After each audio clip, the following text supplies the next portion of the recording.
સ્વાગત છે બધાનું ગુજરાતી કિચનમાં અને આજે આપણે બનાવશું ચેવડો.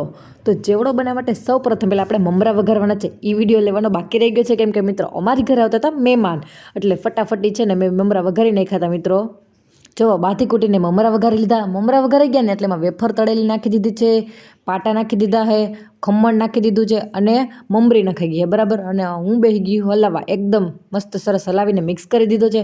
અને પછી આ બજારમાં મળે છે ચેવડા મસાલો, અને એ ચેવડા મસાલો મેં થોડોક અડધો નાખી દીધો છે અત્યારે.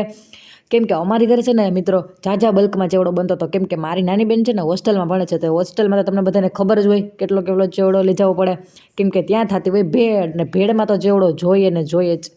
પછી મેં ચટણી નાખી દીધી છે. ચટણી એકદમ સરસ, મારી બેન કે વધારે નાખીને કલર આવે. મેં કીધું કલરનું ના જોવાનું હોય, તીખો લાગી જાય. પછી ધાણા જીરું નાખી દીધું છે. અને અમારી ઘરે આવતા હતા મહેમાન મિત્રો, ને મારી બેન બહુ ઉતાવળી, ઝટકર મને કે તું કે મારે વિડીયો લેવો છે. મેં કીધું ભાઈ તું વિડીયો લઈને શાંતિથી. એમ પછી હું વર્ગી ગઈ છું હલાવા, એકદમ આખી વેફર હતી તો મારા માથે રાયડું નાખતી હતી કે વેફર તોડીને. તો જો હું બધી તોડીને મિક્સ કરવા લાગી ગઈ છું, એકદમ બધી સરસ બતાવતી જઈશ અને તોડતી જાઉં છું વેફર ને બધું. તમે જોઈ શકો છો તોડીને બધું બતાવતી જાઉં છું તમને. અને મારી બેન કે જરાક હાથમાં લઈને તો બતાડ. મેં કીધું કાંઈ વાંધો નહીં, હાલ બીજું હું તું કે છો એમ, હાથમાં લઈને બતાવતી જાઉં છું. તમે જોજો મિત્રો, એકદમ સરસ આને હલાવવાનું છે. અમારી ઘરે એક મોટું અમે છે ને આને માટે બકેટ રાખ્યું છે, કેમ કે ઝાઝા બલ્કમાં હોય એટલે આમાં જ હલાવવું પડે, કાંઈ નાના ટોપિયામાં તો હમાય નહીં બધું બરાબર. એટલે જુઓ કેવડી મોટી ક્વોન્ટિટીમાં બનતો હતો મિત્રો. તમે જોઈ શકો છો 2 મમરાની કોથળીનો ચેવડો બનાવ્યો હતો અમે બરાબર. કેમ કે બધાને ખાવામાં ચેવડો તો બહુ જ ભાવે. મારી બેન કે વેફર તોડને સરખી, તો પછી વેફર તોડતી હતી મિત્રો. તમે જોઈ શકો છો.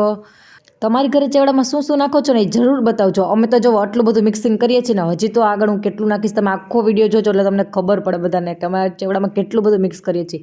જો હું વટાણા તમને બતાવતી હતી કે મેં વટાણા છે ને ઓલરેડી નાખી લીધા હતા. પછી મારી બેન કે બતાવતો ખરી તો ખબર પડે વ્યૂ લોકોને કે તો આપણે શું નાખીએ છીએ. એટલે પછી મેં વટાણા બતાવ્યા. પછી જુઓ દાળ નાખી છે આમાં. તો જુઓ આખી દાળ નાખી દીધી છે મિત્રો મેં. આમાં બધું જ નાખી શકો છો. એકદમ સરસ ચેવડો બને છે. જેને કોરો એમને ભાવતો હોય મમરા વઘારીને એમ પણ બનાવી શકો છો.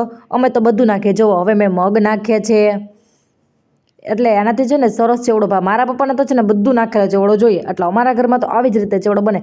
તમારા ઘરમાં કેવી રીતે ચેવડો બને એ જરૂર મને કોમેન્ટ કરજો મિત્રો. ને જોવો હવે હું નાખીશ ચવાણું, કેમ કે મારી બેન છે ને ઉપરથી બહુ ડક કર્યા રાખે, એ મને બિલકુલ ગમે નહીં. મારી મમ્મી તા ઉપર આવીને દાણા નાખી ગઈ. મને કે હાલ પહેલાં દાણામાં મસાલો નાખી દે, બાકી કે ચોટશે નહીં. જો ગરમા ગરમ દાણા હોય ને મિત્રો, એમાં છે ને બધોય મસાલો ત્યારે ને ત્યારે નાખી દેવે, હિંગ, ધાણા જીરું, ચટણી, એટલે મસાલો એકદમ ચોટી જાય એની માથે. પછી મેં છે ને ચવાણાનું પેકેટ ઠલવી દીધું. શ્રીહરિનું ચવાણું હતું, બહુ સરસ ચવાણું આવે છે. એ ચવાણું મેં આખું ઠલવી દીધું. જુઓ ચવાણું નખાઈ ગયું છે બરાબર. ને હવે સરસ એકદમ હલાવવાનું છે આપણે. બાકીનો વધો ઘટો મસાલો હતો ચેવડા મસાલો, એ મેં પાછો નાખી દીધો છે. કેમ કે આટલા બધા બલ્કમાં ચેવડો બનતો હોય ને તો મસાલો તો વધારે જોઈએ જ. મેં આખો ઠલવી દીધો. મેં કીધું હવે આ 2 કોથળીમાં આટલો મસાલો તો નાખવો જ પડે.